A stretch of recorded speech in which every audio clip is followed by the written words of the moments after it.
Днес ще готвим ястие, което не пита дали си на диета. Кисело зеле с пилешко. Класика, балканска и леко опасна за съседите, може би и заради музикалното озвучение, с което идва и миризмата.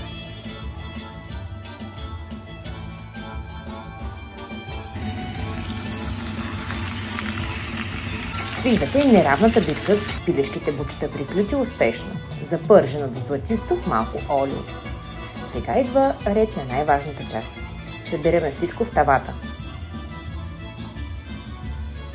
Разциламе нарязаното кисело зеле и го вкусяваме щедро с червен пипер, черен пипер, 2-3 зрънца бахар.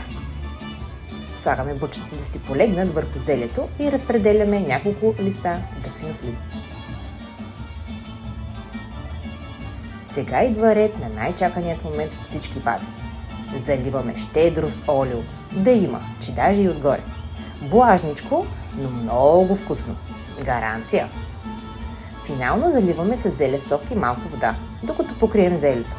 Ако е много кисело, само с вода. Пъхаме във фурната на 160-180 градуса за около час или докато умекне зелето и после ядем и ревем. С продукти от любимият ни супермаркет Бурлекс.